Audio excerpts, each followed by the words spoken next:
Dans le cadre de la série télévisée Portrait d'anthropologue québécois, nous vous présentons le premier de 3 entretiens avec l'anthropologue et professeur Jerry McNulty du département d'anthropologie de l'Université Laval. Dans ce premier entretien, Jerry McNulty nous parle de son cheminement académique, de son intérêt pour les langues, de ses débuts en enseignement, ainsi que de ses premières expériences de terrain sur la Basse-Côte-Nord. Écoutons maintenant ce premier entretien avec Jerry McNulty. Monsieur Jerry McNulty, département d'anthropologie de l'Université Laval depuis 1967. Pour commencer cet entretien, j'aimerais ça que vous nous parliez un peu de votre cheminement scolaire. Cheminement scolaire, là, Michel, tu me fais remonter dans le temps, hein? J'ai fait mon école élémentaire, primaire à Saint-Jean-Nouveau-Brunswick. Et à la fin de mon école primaire, j'ai dit quelque chose à un prêtre de la paroisse des Pères Rédemptoristes que je voulais devenir prêtre et faire du bien dans le monde.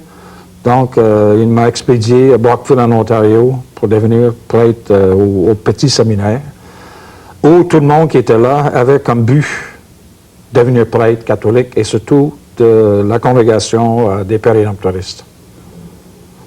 Ensuite, j'ai fait mon école secondaire en Ontario.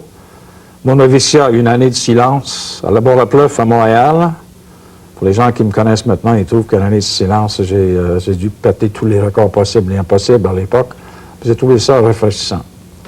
Puis ensuite, ils m'ont expédié en Europe pour faire au Collège Saint-Alphonse à Cortona, en Italie, pour faire ma philosophie, ma théologie, avec plusieurs cours à Rome. Puis ensuite, j'étais divisé, j'avais une partie de mon cours en Italie, chez les Pères, pendant 5 ans. Et souvent, j'allais en Allemagne, à Garsamine, chez les Pères allemands, pour le Neue Theologie, Deutsche Theologie, la nouvelle théologie allemande. Et finalement, c'est à peu près ça mon cheminement, disons, au point de vue de mes études fondamentales, élémentaires, même avancées, en philo puis en théologie. Vous êtes reconnu comme étant quelqu'un au département d'anthropologie et à l'extérieur également, comme quelqu'un qui possède beaucoup de langues. J'imagine qu'avec un tel cheminement, bon, on parle d'Italie, Allemagne, déjà vous avez dû amasser un certain bagage linguistique à cette époque-là. Oui. J'étais chanceux, les gens me parlent souvent du don des langues. Moi, je n'ai pas le don des langues. J'ai travaillé beaucoup pour apprendre chaque langue que j'ai apprise. Et j'ai acquis à travers des années une certaine méthodologie. Et quand vous dites, quand vous parlez de nombre de langues et que vous possédez, je possède certaines langues. Et il y a des degrés différents de possession d'une langue. Je parle quelques langues comme il faut. Je lis plusieurs langues comme il faut, sans être capable nécessairement de les parler, ni de les écrire. Par exemple, le néerlandais, je le lis couramment, le néerlandais. Quand je vois un journal en néerlandais, je suis capable de le lire.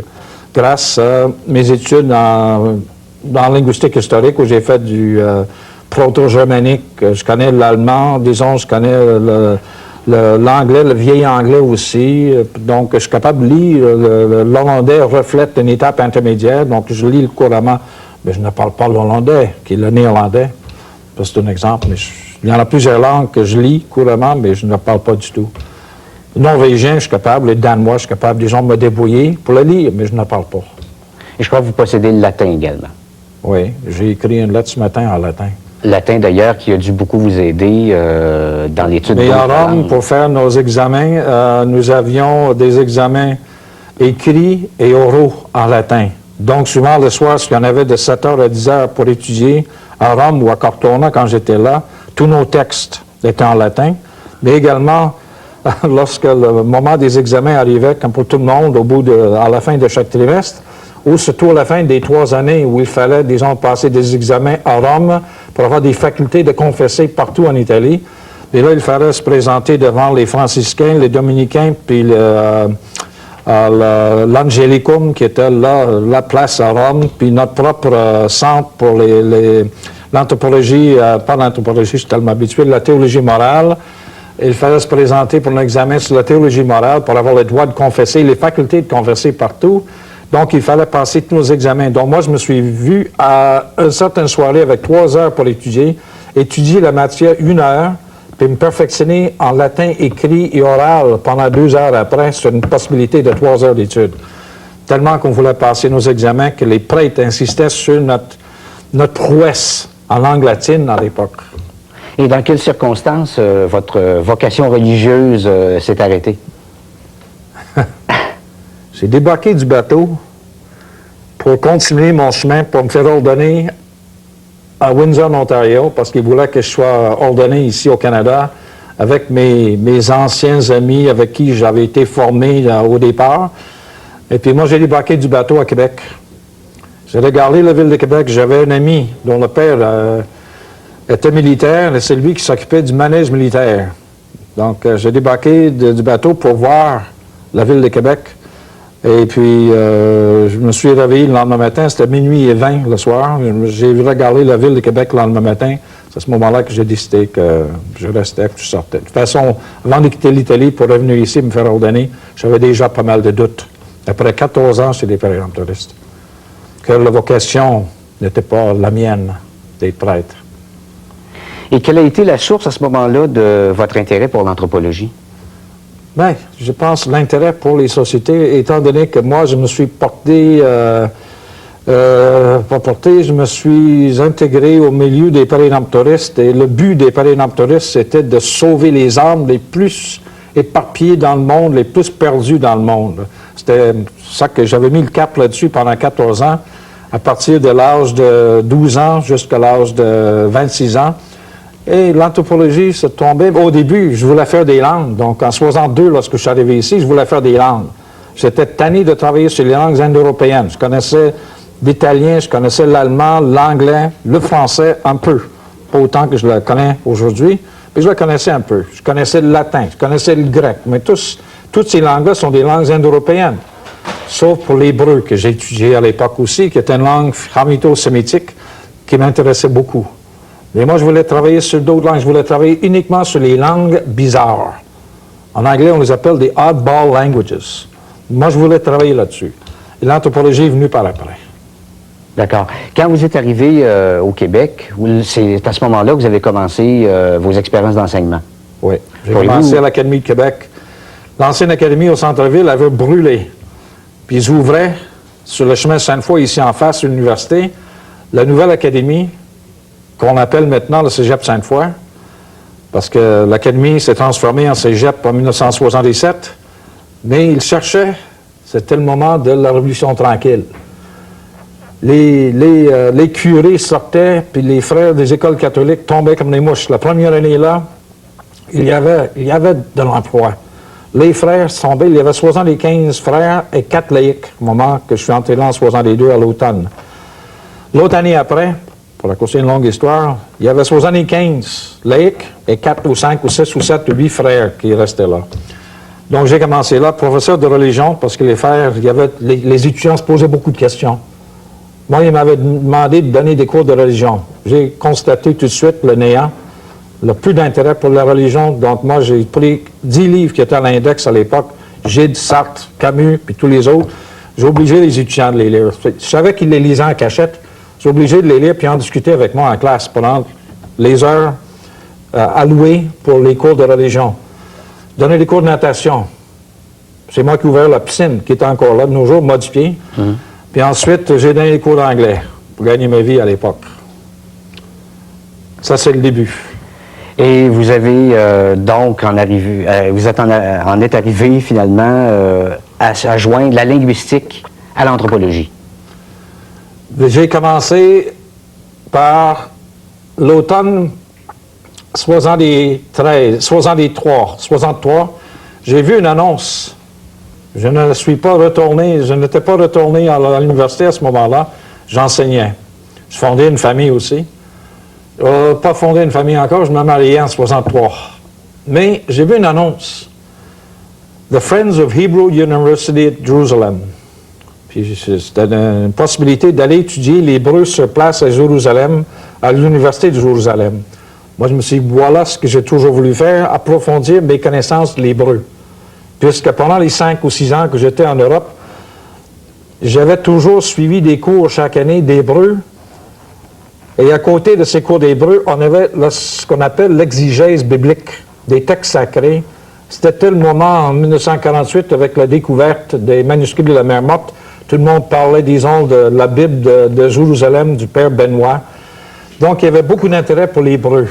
Et l'interprétation, traduction, l'interprétation du genre littéraire. Je me suis dit, je suis tombé pile, voici une langue qui n'est pas une langue indo-européenne, je vais travailler là-dessus. Donc, il fallait écrire une dissertation de 10 pages en hébreu puis le soumettre. Il y avait une bourse au bout de cette dissertation pour le gagnant de 5 000 $. Et cette année-là, on m'a avisé que je l'avais gagné 6 mois après. Sauf que dans l'entretemps, je suis allé me promener sur la Basse-Côte-Nord. J'ai pris le bateau à partir de cette île. Je suis descendu, j'ai débarqué à Mingan. J'ai passé 3 mois à Mingan. Et j'ai constaté qu'il y avait une langue parlée au Québec qui n'était pas une langue indo-européenne, mais qui n'avait jamais été codifiée comme il faut.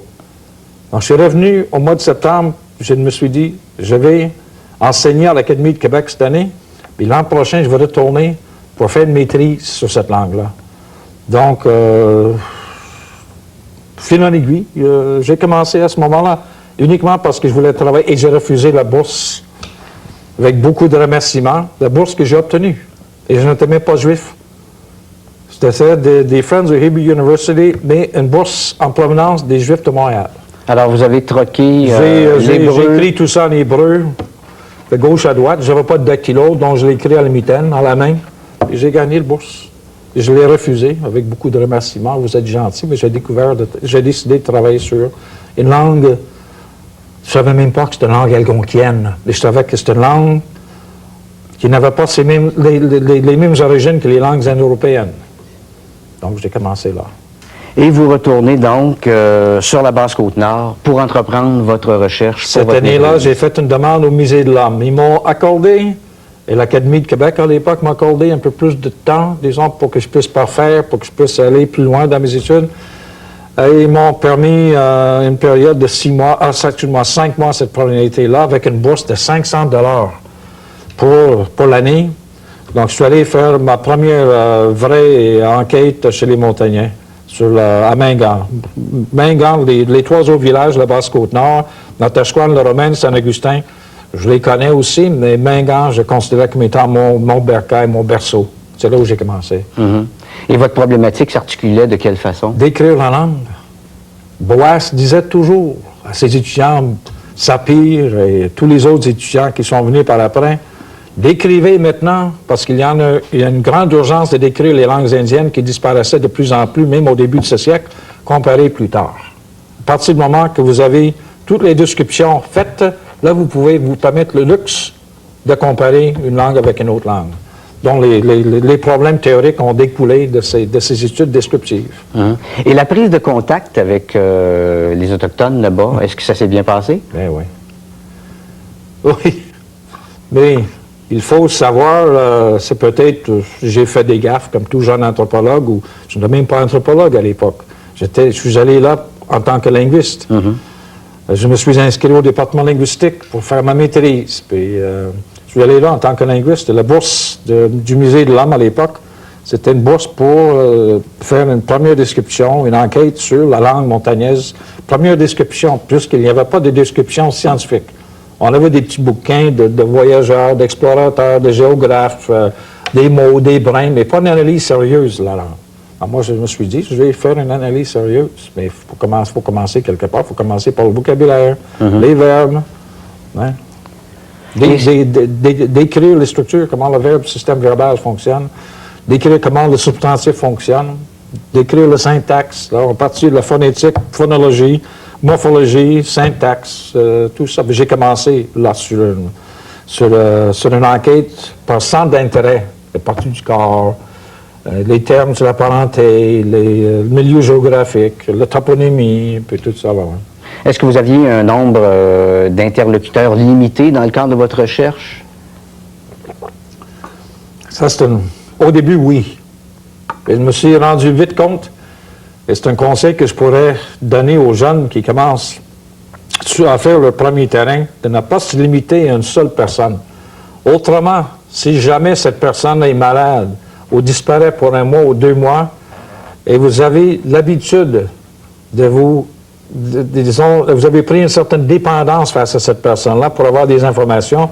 Les autres du village vont vous dire en pleine face, « Oh, je ne sais pas, disons, moi, j'en sais absolument rien, mais si vous voulez en savoir plus long, allez voir votre petit ami, lui, il va vous le dire. » Donc, premier conseil d'anthropologue, il faut avoir des amis, il ne faut pas avoir seulement un ami ou une amie, il faut avoir, disons, plusieurs amis, puis plusieurs personnes, disons, informateurs, informatrices.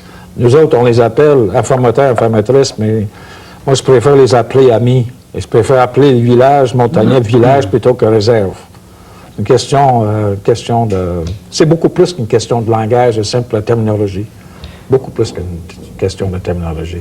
Quelle tactique vous utilisiez, par exemple, pour vérifier un mot, que ce soit au niveau de son orthographe ou quoi que ce soit d'autre, d'un individu, d'un informateur à un autre? Je fais des gaffes, par exprès.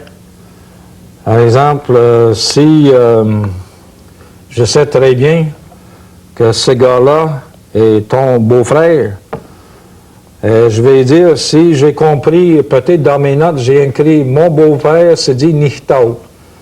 Alors moi, j'ai dit « C'est ton beau-frère ». « Tichtau, est-ce que c'est ton beau-frère » « Nichtau ». Le gars, si j'ai bien saisi la relation entre lui ou le rapport entre lui et cette personne-là, c'est ça. Puis là, j'ai dit à la femme de ce gars-là, j'ai dit « Est-ce que c'est Thomas » Est-ce que c'est ta belle-sœur? Là, s'il dit oui, ni Tom, c'est ma belle-sœur. Là, je vais savoir que mes notes sont correctes. Et parfois, j'ai fait, avec le gars, je vais dire à mon informateur, Thomas, c'est ta belle-sœur? Je vais dire, mais ouais, t'es stupide, t'as absolument rien compris. Je t'ai dit hier que c'est Nichtau, lui, par rapport à moi. Alors là, merci beaucoup. J'ai fait la gaffe, j'ai fait une gaffe, c'est tout. Mais en avouant que j'ai fait une gaffe, lui est soulagé. Finalement, il a compris, c'était peut-être dur McNulty, il a compris quelque chose. Mais moi, c'est une contre-vérification que j'avais ramassée. J'ai fait ça tout le temps. Jusqu'au moment où tous les montagnais savaient ce que je faisais, puis ils m'appelaient comme c'était pour Taharu. C'est lui, gros manqueur de son coup, par exprès. Hein? Et ça, toute cette aventure-là, ça se produit au début des années 60? Milieu. Oui, au début, milieu, 64, 65, 66, 67, 68. Et à cette époque-là, quelle technologie utilisiez-vous sur le terrain pour collecter vos données? Mais à ce moment-là, au début, j'étais intéressé par la linguistique. Mais j'ai vite appris que pour faire une étude comme ce que je faisais, je ne pouvais pas étudier la langue dans un vide. Qu'à tous les jours, j'étais confronté par des problèmes culturels, sociaux, culturels, ainsi de suite. Et c'est pour ça que j'ai continué à faire mon cours en linguistique. Mais aussitôt mon cours fini en 77, ils voulaient que je continue à rester là, au département linguistique. Mais moi, je voulais venir vers un département qui s'intéressait non seulement à la langue, mais aux gens qui parlaient la langue. Et pour essayer de voir comment la langue miroite d'autres phénomènes culturels, sociaux, cette question de parenté, système de vision du monde.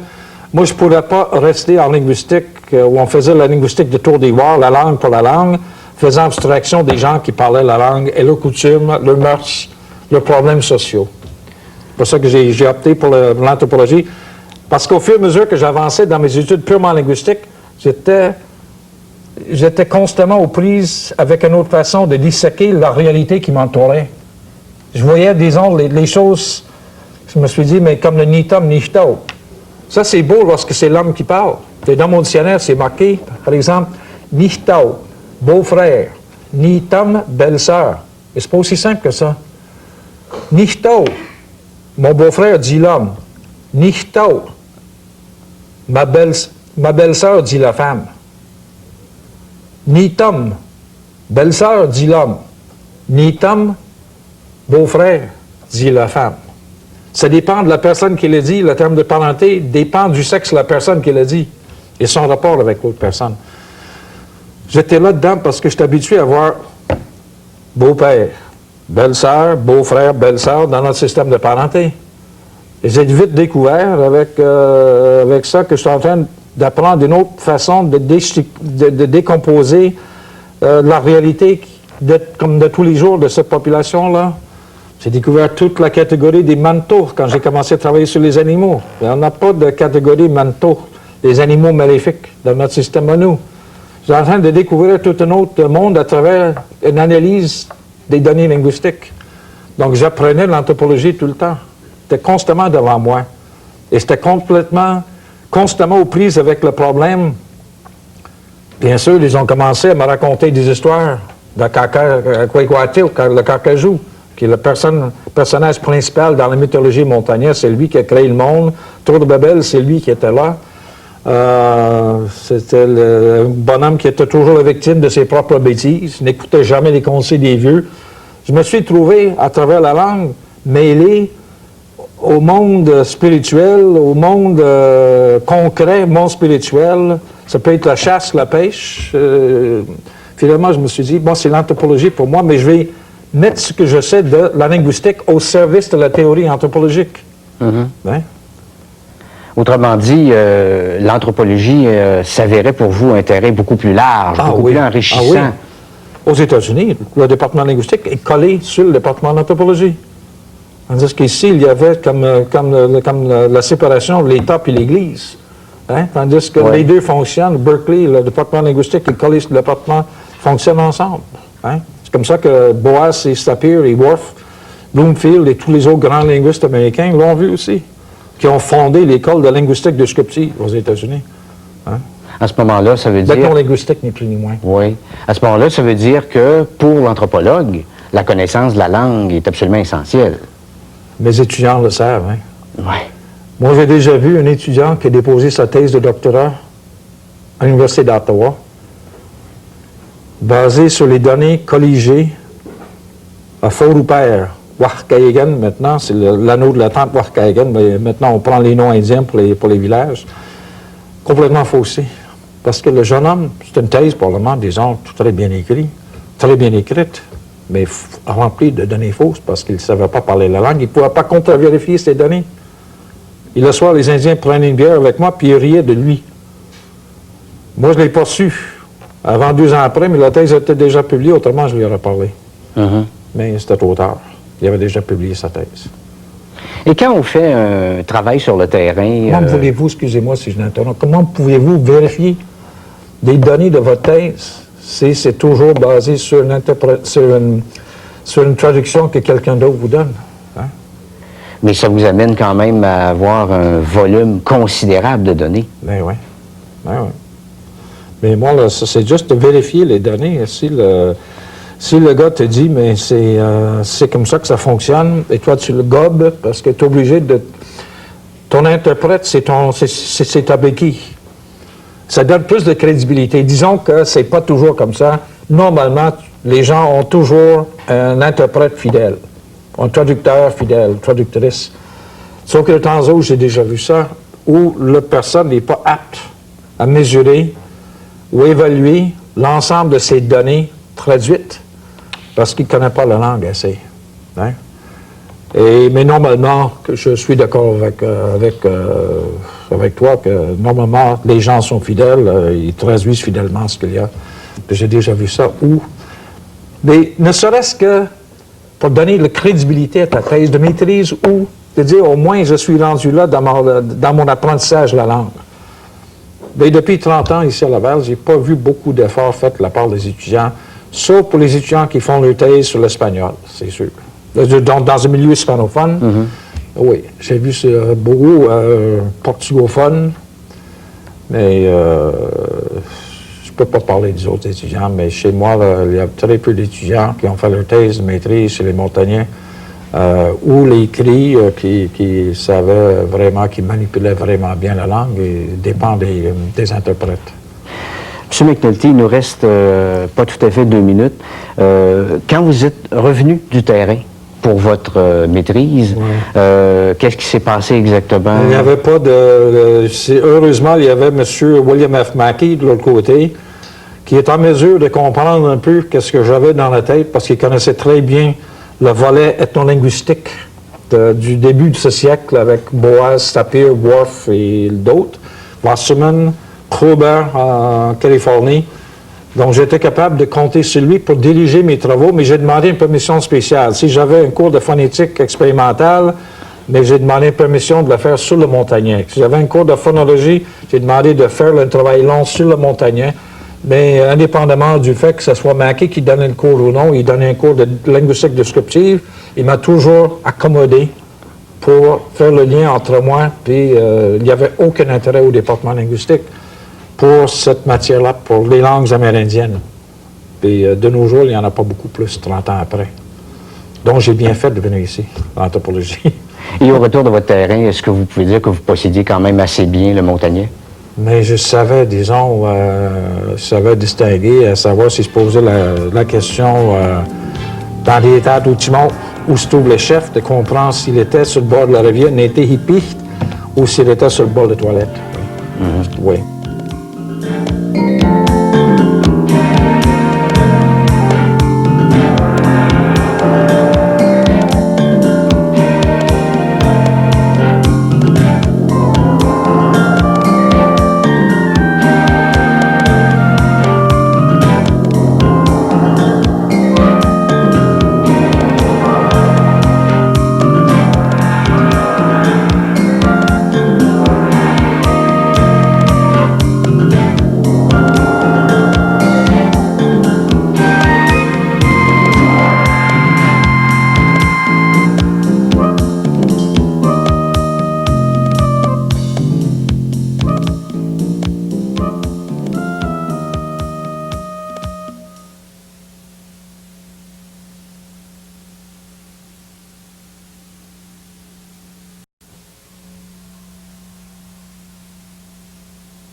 Dans le cadre de la série Portraits d'anthropologues québécois, nous vous présentons le deuxième de 3 entretiens avec l'anthropologue et professeur Jerry McNulty du département d'anthropologie de l'Université Laval. Dans ce deuxième entretien, Jerry McNulty nous parle de ses premiers travaux de transcription de la langue montagnaise, de sa progression de l'ethno-linguistique vers l'anthropologie du langage, de son implication dans le développement de matériel pédagogique pour le nord du Québec, de son premier terrain de recherche en Finlande et d'une recherche particulière chez les Amérindiens des États-Unis. Monsieur McNulty, on en est maintenant aux années 67-68 et vous avez encore des activités d'enseignement. Si vous pouviez nous en parler un peu. Oui. J'ai commencé les premiers cours de langue montagnaise, peut-être ont commencé en 77 ici à Laval avec un petit groupe de 25 personnes. Et je tiens, peut-être c'est le seul moment que j'aurai officiellement de mentionner le fait que cette année, je viens de terminer la 30e année, la 29e année, je m'excuse, du cours de langue montagnaise parlée. Donc, c'est la 29e année que ça a commencé en 77. Et ensuite, on avait une foule d'autres cours, géographie linguistique et toponymie amérindienne dans les années 70. Je donnais des cours d'ethnologie des Amérindiens ici, je donnais des cours d'ethnosciences en anthropologie. Tous mes cours ont été presque tous donnés en anthropologie, même si j'étais au Centre d'études nordiques à l'époque, au début. C'est grâce à M. Louis-Edmond Hamelin en 77 que j'étais engagé. Il était directeur fondateur et directeur du Centre d'études nordiques, qui était greffé à ce moment-là sur le département de géographie. Et une entente faite avec la faculté des sciences sociales a fait que je sois, pour mes cours, rattaché à la faculté des sciences sociales, mais j'étais vraiment rattaché comme chercheur au Centre d'études nordiques, qui était rattaché aux lettres à ce moment-là. Et est-ce que c'est à ce moment-là que vous avez travaillé sur un vieux manuscrit, un ouvrage assez considérable, le travail que vous avez fait à ce moment-là? Est-ce que vous pourriez nous en parler un peu? Oui.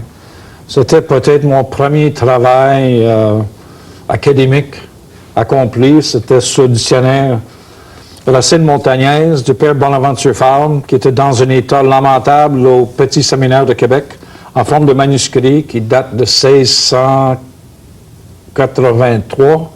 C'est 173, je pense. Et c'était un dictionnaire assez considérable de 400 pages. Et c'était en vieux François et en montagnais, la langue montagnaise de l'époque. Mais éligible pour la personne qui voulait s'en servir comme document, puisque souvent même les parties du corps, surtout les parties honteuses du corps humain, apparaissaient en montagnais puis en latin abrégé. Moi, je sortais du grand séminaire, donc j'étais capable, disons, de comprendre ces formes-là en montagnais puis en latin. Donc, comme je dis souvent à mes étudiants, et je fais référence à ce bouquin ici, en disant que si quelqu'un connaît bien la langue en question, même un manuscrit comme celui-ci, il y a toute une ethnographie à retirer, toute une étude ethnographique à retirer d'un volume tel que ce volume ici. Un exemple.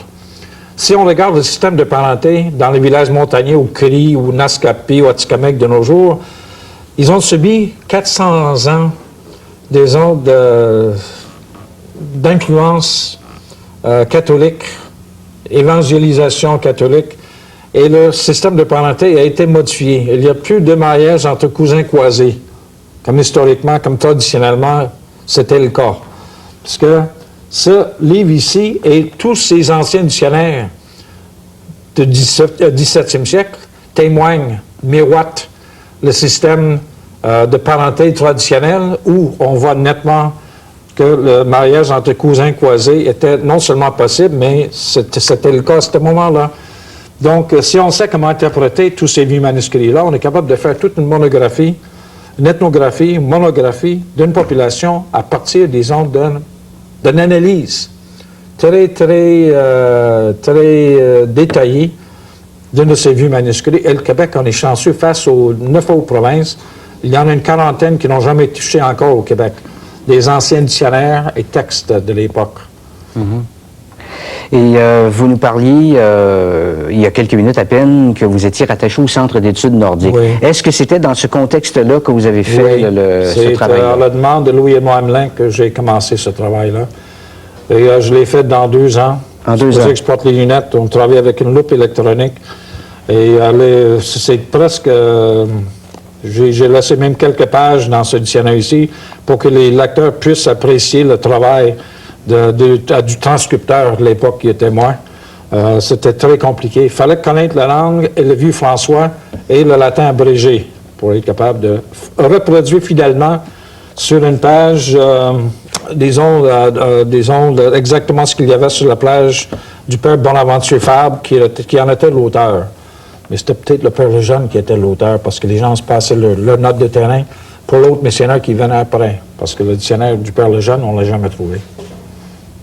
Et dans le cours de langue montagnaise que vous avez donné longtemps, vous le disiez tout à l'heure, vous utilisiez donc ce bouquin-là qui est encore utilisé. Non, la langue a évolué comme toute langue. J'ai fait un dictionnaire de 5000 items.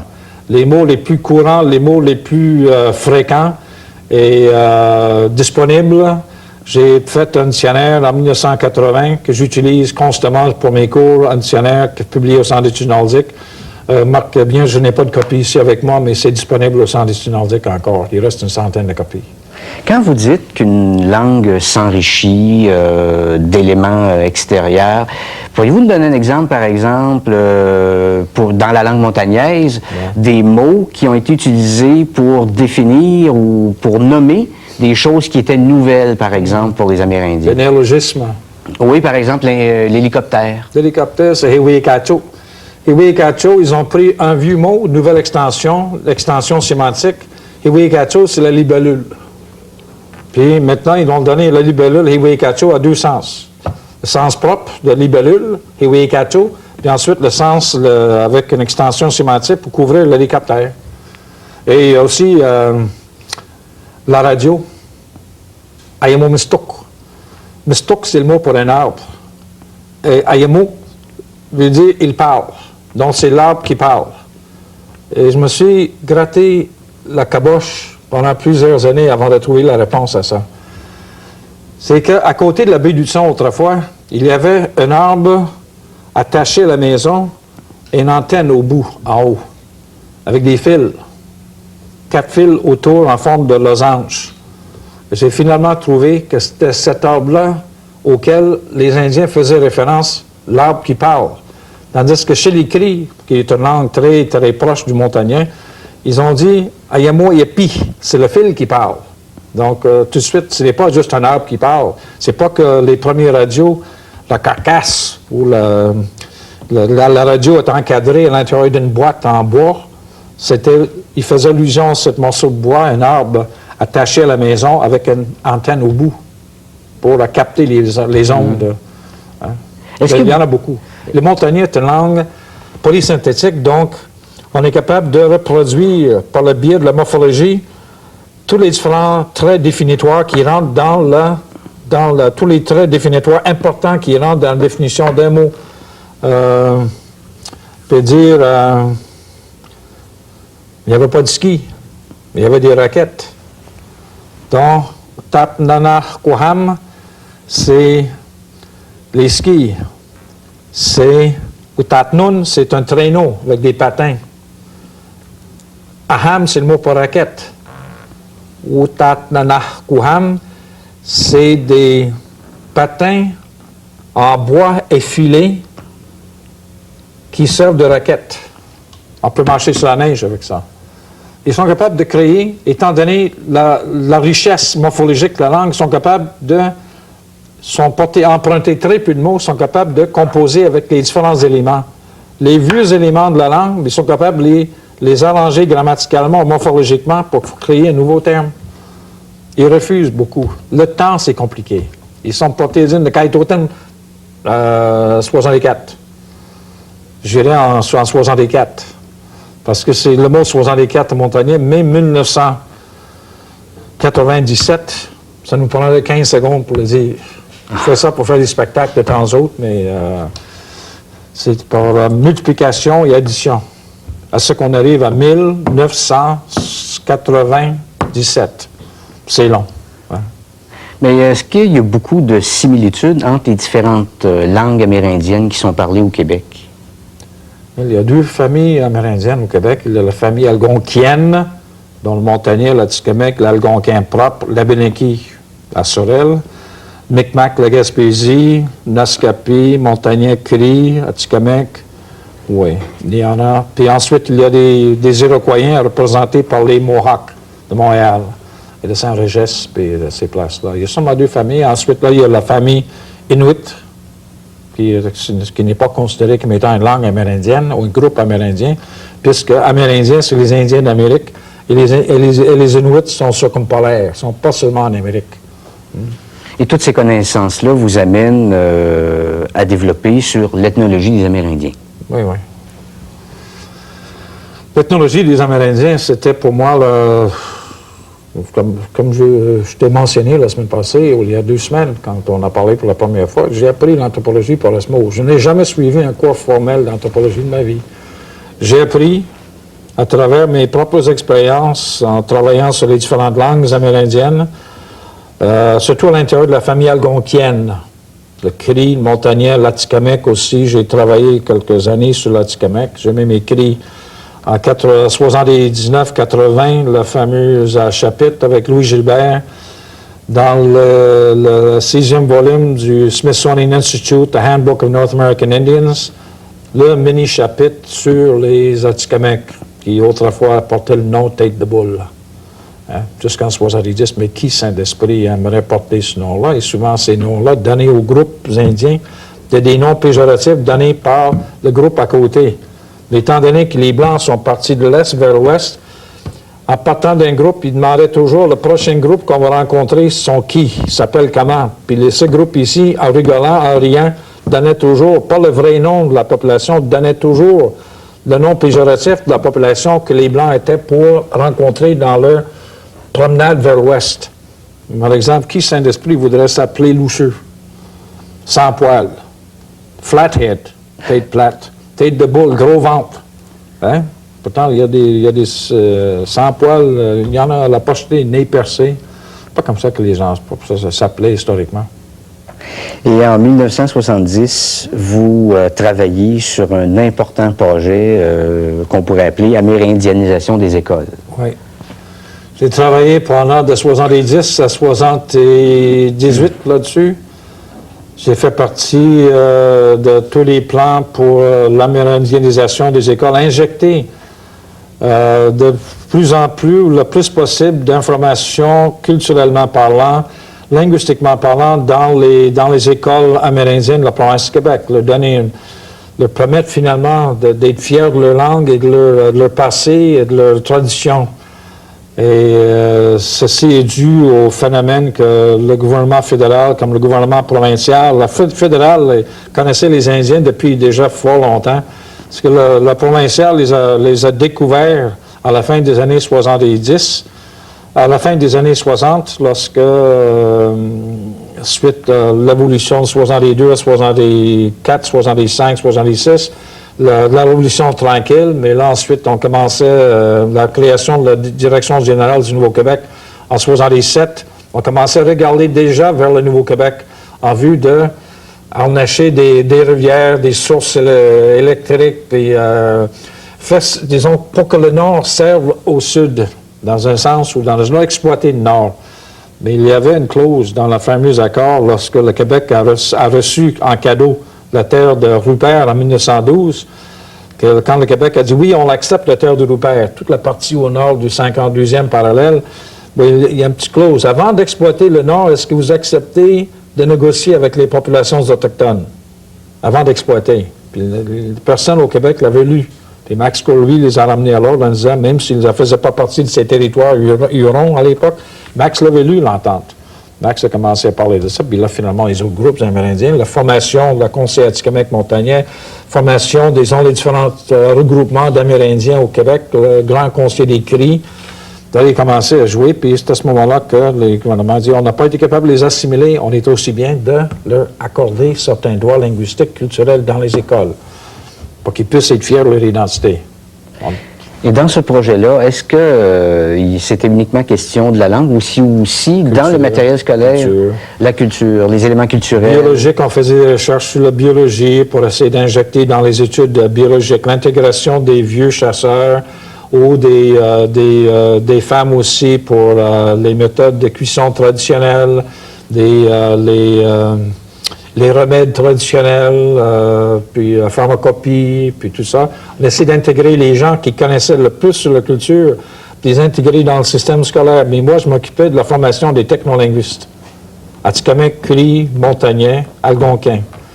Puis moi, je m'occupais de ça. Puis je donnais des cours à Macasa, le fameux collège amérindien, une ancienne base militaire au nord de Montréal. On les regroupait 70, 71, 72, 13 et 14. Finalement, ça s'est effrité après, malheureusement.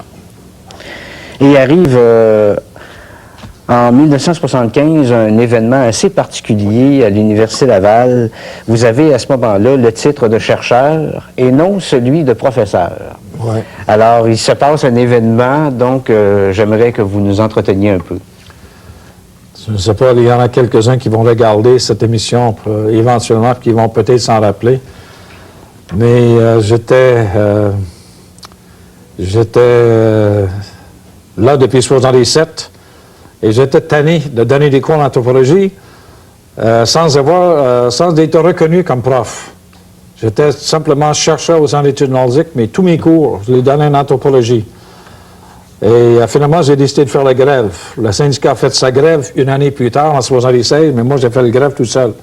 J'ai monté une tente au 3e étage devant le département et j'ai arrêté de donner mes cours. Je donnais 3 cours ce trimestre-là.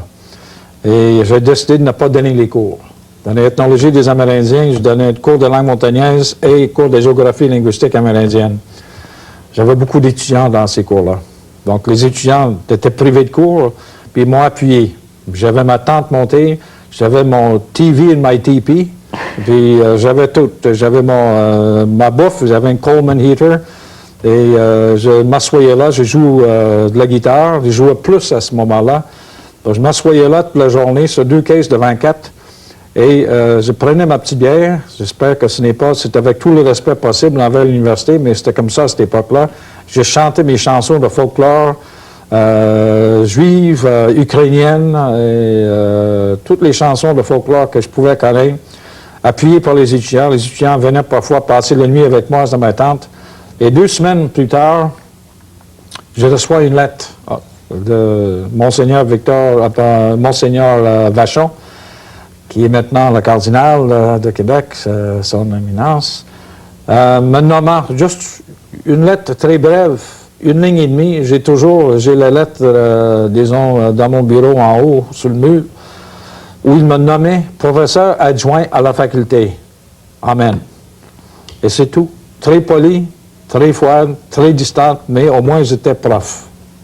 J'avais le titre de prof, mais je relevais, et c'était la première fois, le doyen du B à l'époque ne savait pas quoi en faire, je relevais de lui. Je relevais d'aucun département, je relevais de lui. Donc c'était lui, j'étais son garçon. Donc c'est comme ça. Finalement, au bout de 2 semaines, j'avais des pancartes partout, les étudiants faisaient des démonstrations, puis j'ai toutes les pancartes à la maison, quelque part, je n'ai pas pu les trouver. Et quelques années plus tard, en 1978, alors là, vous mettez comme une pause un peu sur la langue montagnaise ou les langues amérindiennes et vous faites un terrain en Finlande. Oui. Encore une fois, toujours la recherche d'autres connaissances sur d'autres langues qui n'étaient pas des langues indo-européennes,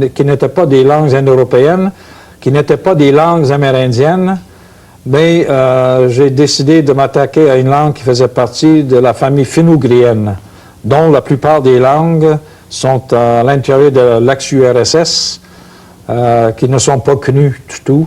Mais les langues connues de cette famille-là, c'est l'hongrois, l'estonien, de l'Estonie, le finlandais et le lapon, le sami. Alors moi, j'ai décidé d'aller faire un terrain chez les Samis. Je suis allé faire un petit voyage exploratoire pendant 1 mois et demi. J'ai découvert à peu près qui ils étaient, puis j'ai décidé de retourner après. Et finalement, mon premier terrain n'a pas pu s'avérer tout de suite parce qu'en 80, on m'a élu directeur du département, donc je n'ai pas pu retourner pour faire un terrain plus approfondi ou à long terme avant la fin de mon mandat comme directeur du département d'anthropologie. Vous avez aussi développé une expertise assez considérable en ce qui concerne la toponymie. J'aimerais que vous élaboriez un peu sur toute cette question-là. Oui, puisque la toponymie est reliée à la langue. C'est relié à la géographie, mais c'est d'abord, ça relève de la langue, de l'histoire, ça relève de l'histoire, ça relève, souvent il y a des noms de bonhommes, de femmes ou d'événements par lesquels on nomme une rue, une avenue, un boulevard, un village, une rivière, une montagne. Et puis, le Québec, si un pur étranger passait à travers, mais connaissait un peu, disons, l'histoire du monde, il dirait, je suis en plein milieu d'un pays, même s'il n'y en a plus, il y avait des catholiques ici quelque part. Saint-Perpétue, Saint-Simeon, Saint-Alphonse, Saint-Apollinaire, Saint-Agapi, Précieux Sang. Il y a toutes sortes de places au Québec, mais chez les Montagnais, c'est la même chose. Ils sont très forts sur la toponymie. Donc, je m'étais intéressé à la toponymie, puis à partir de Tadoussac, par le Saguenay, à Chicoutimi, passant par Métabetchouan, Ouiatchouan, pour aller à Mistassini, en passant par Chibougamau, on parle indien tout le temps. Donc, moi, je m'intéressais beaucoup à cette question de la toponymie. Donc, à l'époque, la commission de toponymie, puisque la commission de toponymie, je disais que ça relève de la langue, la commission de toponymie du Québec, où on officialise, on s'occupe du nom des lieux au Québec, relève de l'Office de la langue. Hein. Il relève immédiatement parce que c'est la linguistique, après tout. Et donc, ils m'ont demandé de faire une enquête sur les Montagnais, dont j'ai ramassé à peu près 4000 toponymes qui n'étaient pas du tout connus sur nos cartes officielles, avec la promesse de la part d'Henri Dorion, mon bon ami Henri Dorion, qui était président à l'époque, de faire son grand possible avec une promesse, parce que moi, disons, d'officialiser ces noms-là. Parce que moi, il fallait que j'aille avec des comités de chasseurs dans chaque village, avec des cartes très précises, très détaillées, pour nommer tous les différents endroits. Puis il fallait que je puisse leur dire, on n'appellerait jamais ce lac-là, sur une carte future, la plus détaillée de la province du Québec, lac Bourassa, parce que Bourassa n'a jamais mis les pieds là. Si vous me dites que ça fait partie de vos terres, disons, de vos terres ancestrales et que vous exploitiez ça, que votre grand-père l'a exploité, que votre arrière-grand-père l'a exploité, puis vous connaissez le nom de ces lieux-là, ça veut dire que la connaissance du terme de votre part prouve que vous le connaissez et que vous étiez là avant nous.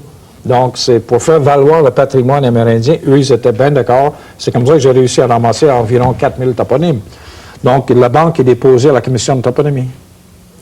M. McNulty, il nous reste à peine 3 minutes. J'aimerais que vous nous parliez d'un projet que vous avez réalisé, qui était une tournée de 6 mois aux États-Unis. Ah oui.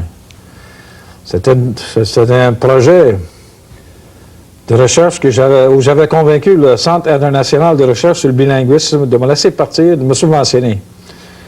Pour savoir à quoi ça servait en 1972, là, on remonte un peu dans le temps, à quoi ça servait parler une langue amérindienne en Amérique du Nord en 1972. Donc, Jean-Guy Savard et Henri Dorion m'ont accordé 2000 $ pour aller sauter d'un village à l'autre. C'était un genre de train très, très, très vite fait. Il fallait que j'aille chercher des informations, pas pour faire une ethnographie, mais est-ce qu'il y avait des livres? Est-ce qu'il y avait des radios communautaires? Est-ce qu'on s'en servait à les messes, pas la messe, mais au service religieux, le dimanche ou le samedi ou sur semaine? Combien de sujets parlants environ par village y avait-il? Combien l'avaient comme langue maternelle? Combien l'avaient prise que la langue comme langue seconde? Une foule d'informations. J'avais peut-être une centaine de questions qui me trottaient dans la tête. J'ai jamais réussi à faire une seule enquête, mais j'ai toujours fini par remplir les questionnaires.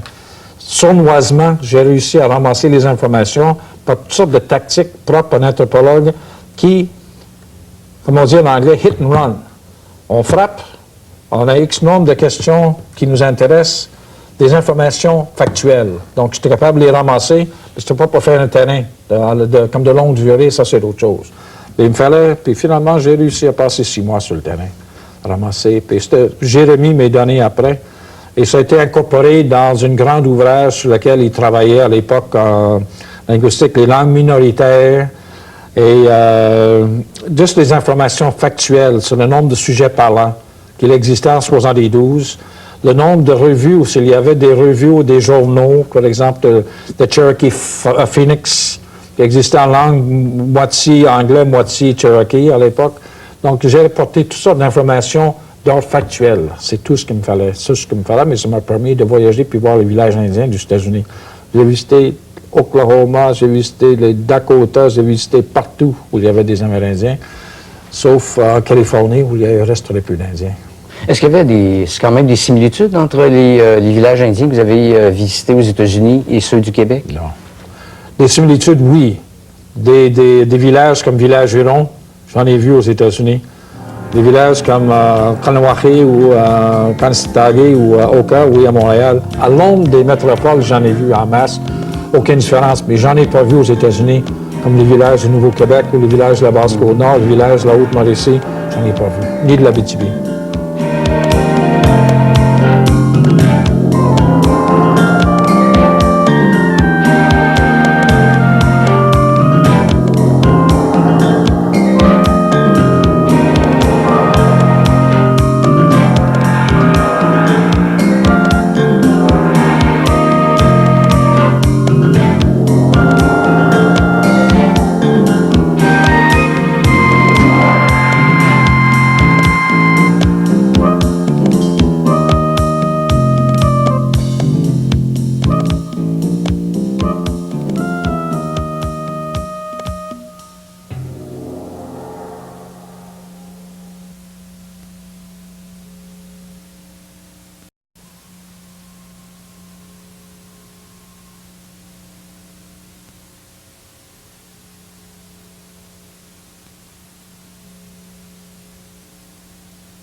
Dans le cadre de la série Portraits d'anthropologues québécois, nous vous présentons le dernier de 3 entretiens avec l'anthropologue et professeur Jerry McNulty du département d'anthropologie de l'Université Laval.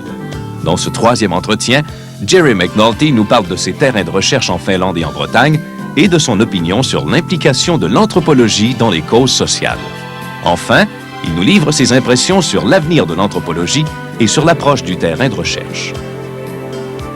Monsieur Jerry McNulty, en 1980, vous êtes élu directeur du département d'anthropologie. Est-ce que vous avez apprécié cette expérience? C'était le moment culminant de ma carrière. Non, non. Ce que je voulais dire, c'est que je me suis toujours posé la question pendant cette période-là, de 77 à 80, à savoir si jamais de l'administration. Et en sortant de mon mandat comme directeur du département, j'avais la certitude morale, métaphysique et physique que je n'aimais pas l'administration. Et pourtant, j'ai fait 2 ans de mon mandat de 3 ans, mais la 3e année, je n'étais plus capable. Mais je suis devenu directeur, j'ai passé 2 ans comme directeur, oui. Et après cette période-là, donc, vous retournez en Finlande. Vous faites un nouveau terrain en Finlande pour vous rapprocher un peu des Lapons. Oui, je voulais, à ce moment-là, j'avais quitté la linguistique, purement dit. Beaucoup de recherches faites sur la description linguistique étaient déjà accomplies. Donc, je me suis dirigé vers les sujets beaucoup plus d'ordre sociolinguistique et anthropologique. J'avais commencé à donner des cours sur l'ethnologie, l'ethnicité. Donc, les groupes minoritaires m'intéressaient de plus en plus puisque je travaillais déjà avec les Samis, avec les Lapons, puis avec les Montagnais, puis avec les Atikamekw également.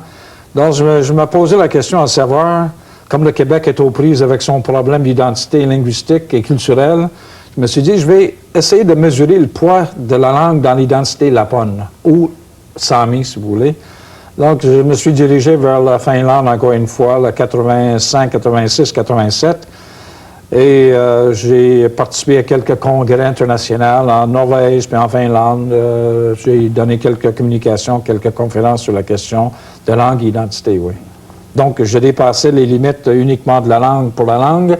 Je faisais le rapport entre langue et identité ou langue et d'autres aspects qui étaient d'ordre anthropologique proprement dit.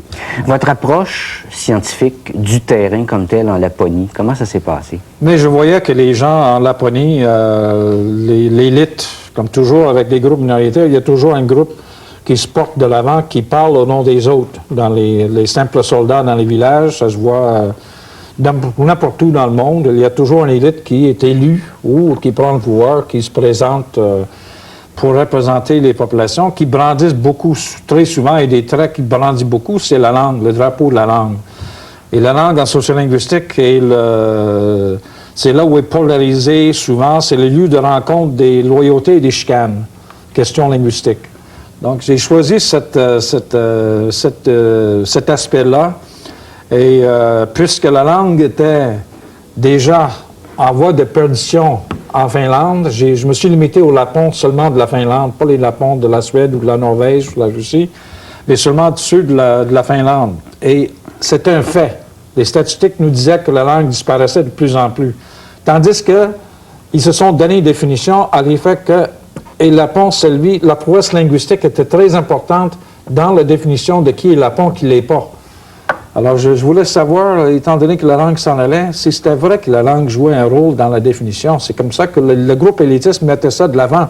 Il fallait connaître la langue ou avoir un parent qui avait la langue comme langue maternelle ou un grand-parent. Et finalement, quand je suis arrivé dans le village, j'ai trouvé que ce n'était pas la langue qui était le point le plus important dans l'identité lapone. C'est important. Plus on savait parler la langue, plus on était lapon. Mais question de base, c'était le sang. C'est ça l'élément le plus essentiel, d'avoir du sang. Et il est capable de prouver qu'on avait du sang, lapon dans les veines, que beaucoup plus que la langue. Ça aurait été une contradiction, puisque la langue s'en allait, puis on met l'accent sur un phénomène qui disparaissait. Hein? Donc, j'ai commencé à appliquer certaines techniques pour l'entrevue, les histoires de vie.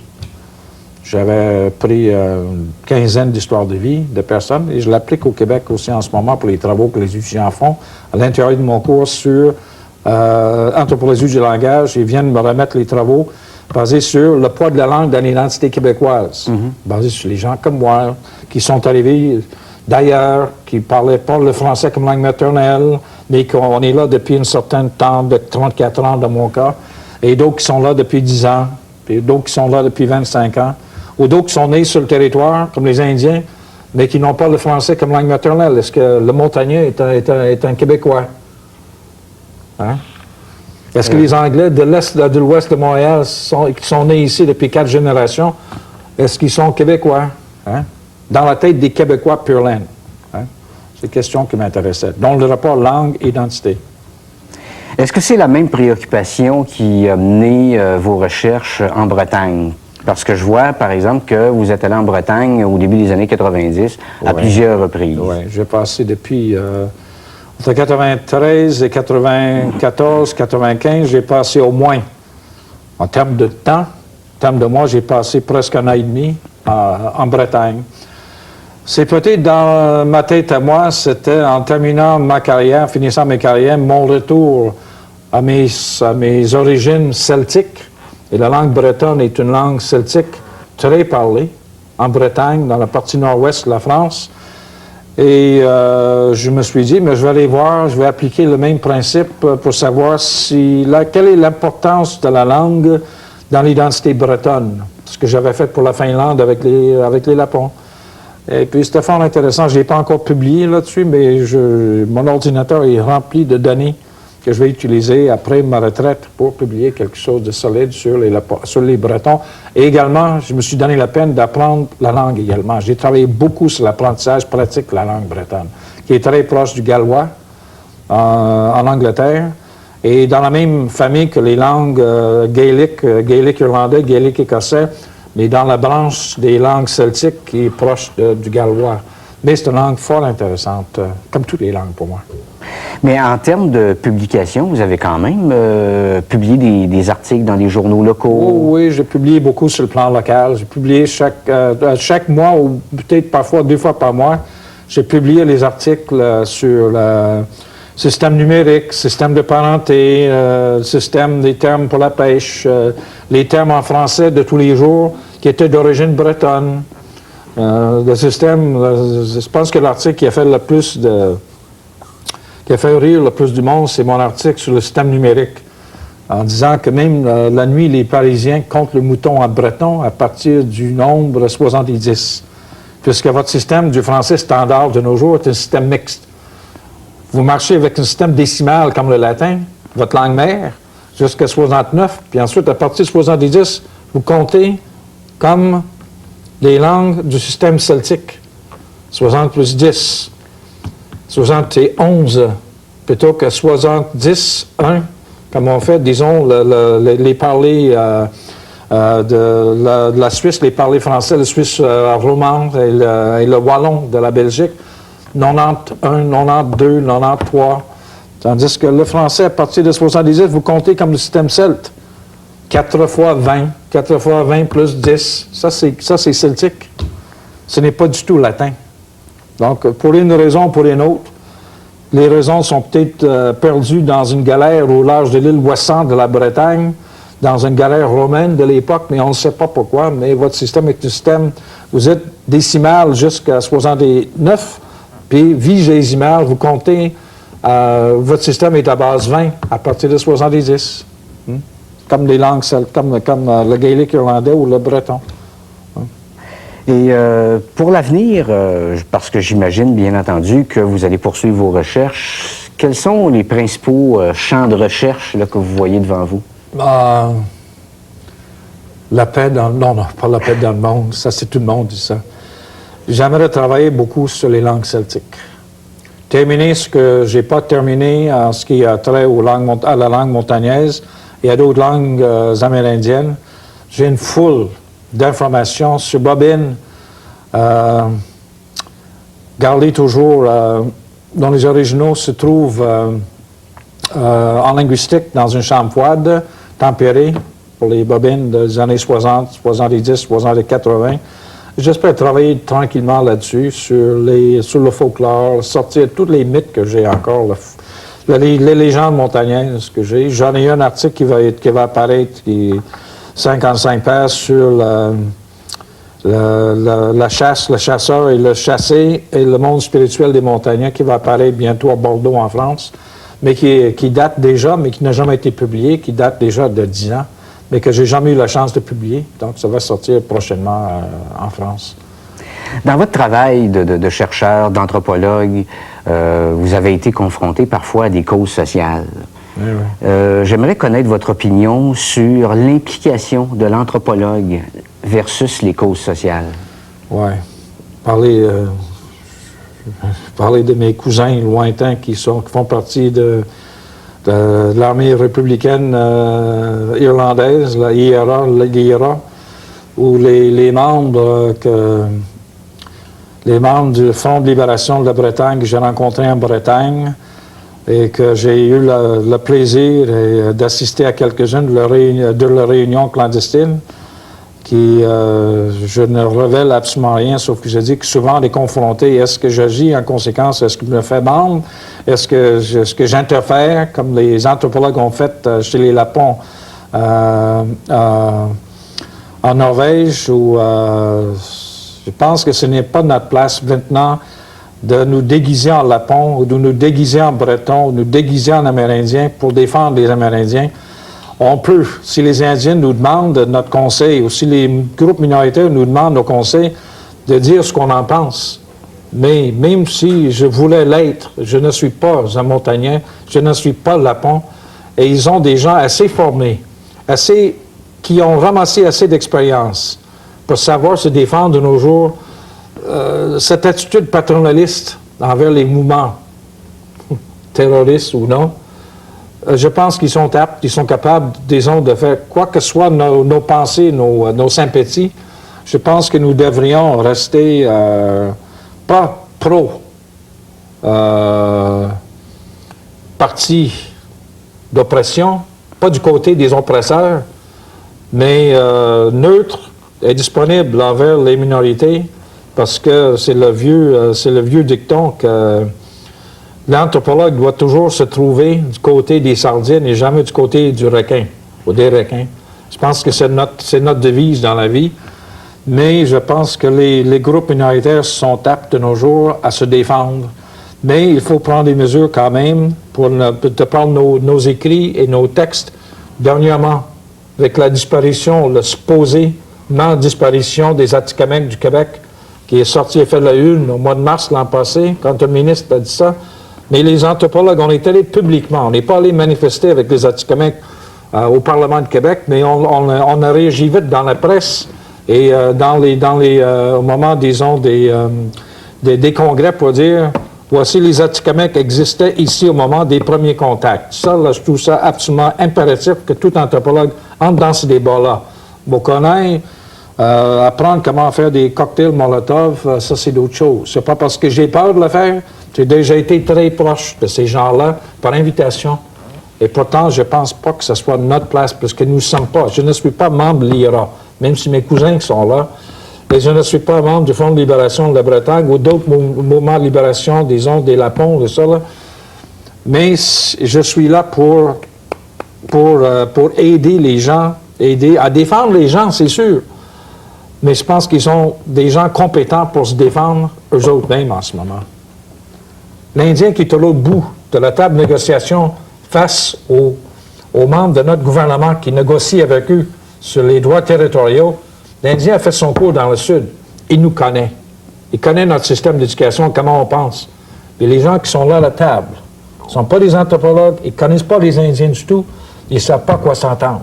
Les Indiens peuvent vraiment les faire croire n'importe quoi, au fond. L'Indien, par gentillesse, il ne le fait pas toujours. Mais eux, ils ont été éduqués chez nous, ils savent comment on fonctionne. Ils sont capables de se défendre.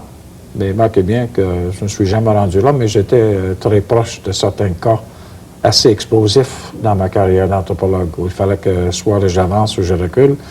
Je suis resté proche des groupes, mais sans jeter des bombes, c'est sûr. Comment vous voyez l'avenir de l'anthropologie maintenant qu'on approche de l'an 2000? Bien, il y a une chose, je vais le dire, peut-être. Il y a beaucoup de choses que l'anthropologie peut faire faut que l'anthropologie s'adapte. On parle du postmodernisme sans que personne sache exactement en détail qu'est-ce que c'est. Pour moi, c'est une amalgame de tout ce qu'on a raté comme coup. C'est une réflexion sur... Le postmodernisme, c'est une réflexion pour moi où on s'en va maintenant. Mais ce n'est pas un nouveau courant. Mais moi, il y a une chose dont je t'ai parlé une fois, là.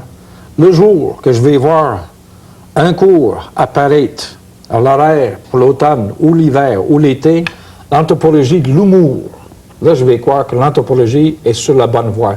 On définit l'anthropologie comme étant l'étude de l'être humain, sans dire l'homme, parce que ce n'est pas le mot de nos jours, ou la femme. C'est dans tous les différents aspects de l'être humain, l'économique, l'anthropologie économique, l'anthropologie politique, l'anthropologie ça. Mais il y a l'anthropologie de l'humour. L'être humain est une personne profondément... Il y a de l'humour aussi dans la vie. Les meilleurs conteurs sont des gens les plus drôles. Ils racontent les choses incongrues. Et les choses incongrues, les incongruités, c'est ce qui fait en sorte qu'il y a de l'humour dans certains contextes. Les deux jours que je vais voir un cours intitulé « Anthropologie de l'humour », je vais penser que l'anthropologie a fait un autre pas en avant. C'est pas le pas ultime, mais un bon pas en avant.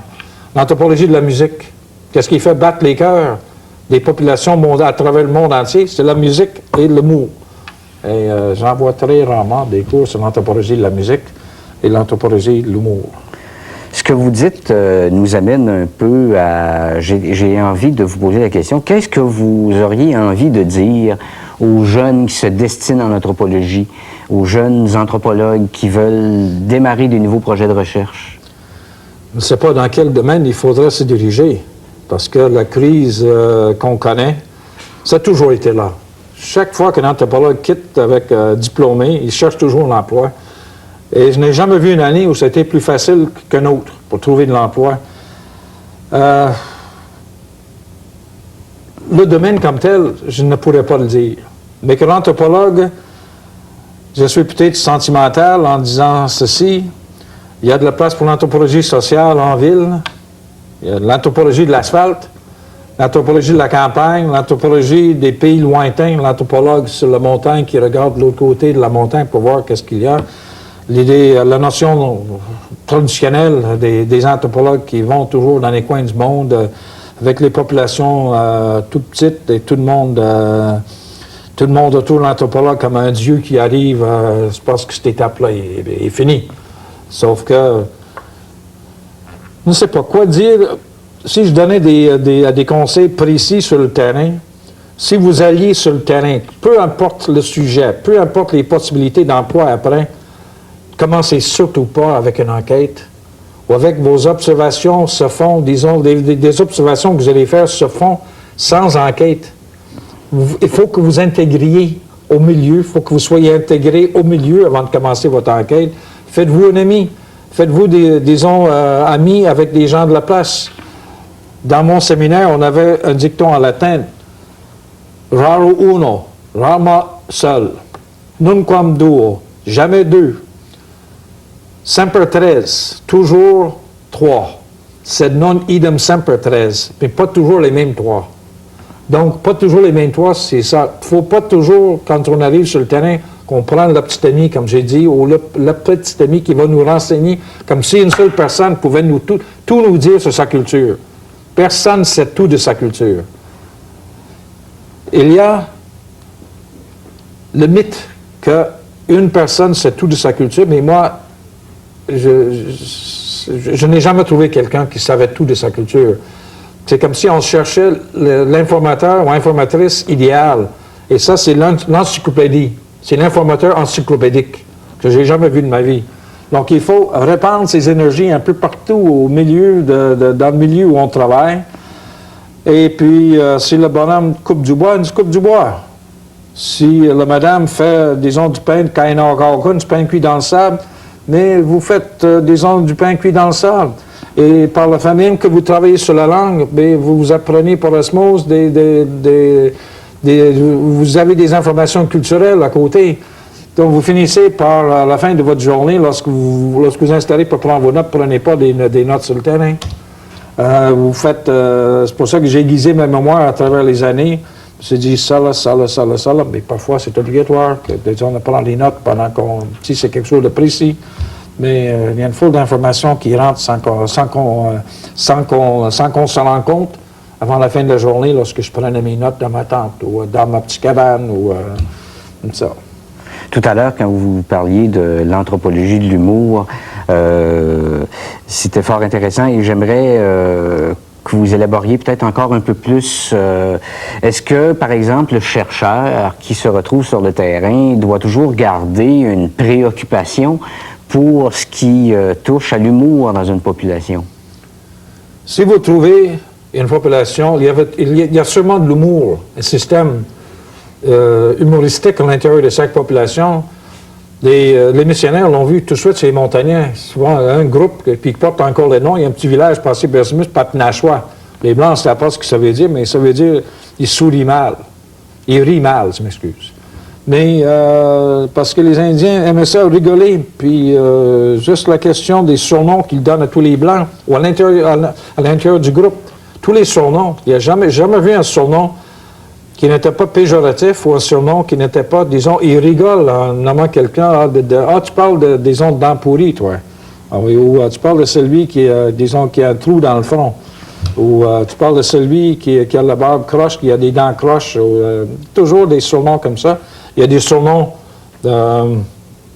neutres, un peu comme mon surnom, un de mes surnoms, Kaiwait, celui qui porte le visière long, la casquette de baseball, parce que j'ai toujours porté une casquette de baseball.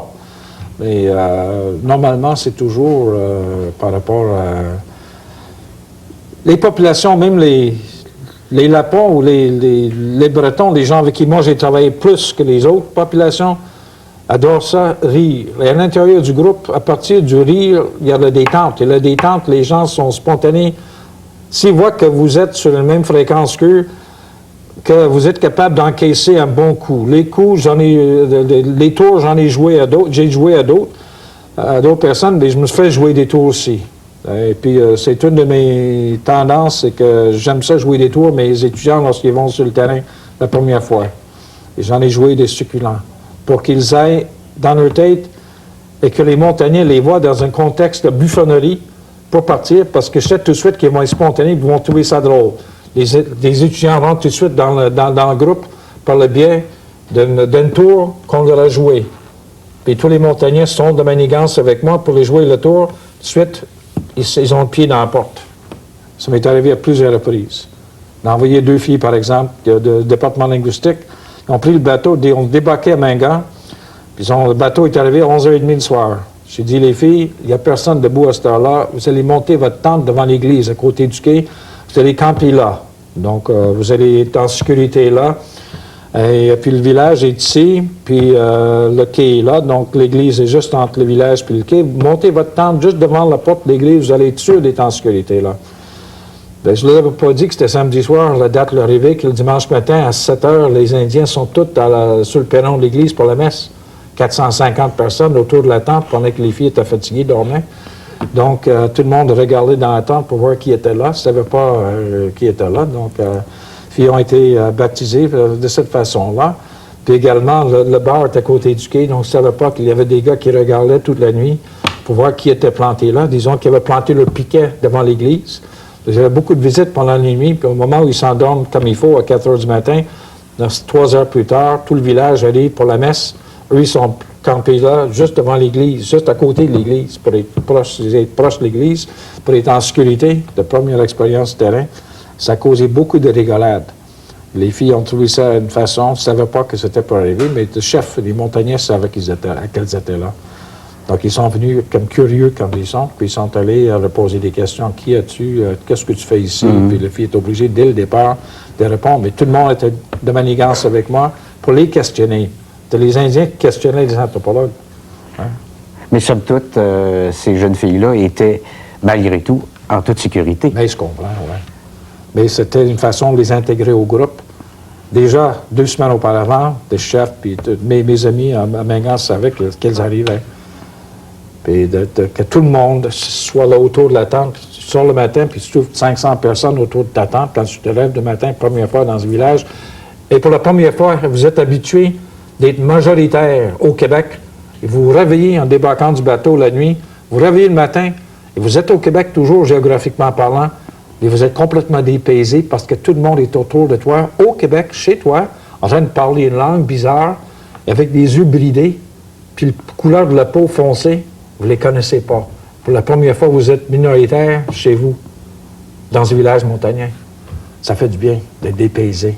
Et j'espère que tous les anthropologues auront la chance de se trouver dépaysés, complètement dépaysés. C'est à ce moment-là qu'on apprécie peut-être les cours ou les choses qu'on été dites, peut-être en l'air, en classe, mais qui ont une certaine pratiquabilité une fois sur le terrain. Monsieur McNulty, vous demeurez bien entendu professeur associé au département d'anthropologie de l'Université Laval. Avant, quand j'ai signé mon contrat, mes salaires, c'était professeur associé. Mais maintenant, ça a l'air qu'il y a des professeurs associés qui n'ont jamais été professeurs à plein temps ici. Ils nous donnent le titre de professeur retraité. Donc, de toute façon, je reste à Laval. Eh bien, M. McNulty, je vous remercie infiniment pour ces entretiens qui ont été très intéressants, qui sauront intéresser probablement toute la communauté universitaire. Merci Michel, ça fait plaisir. Merci beaucoup.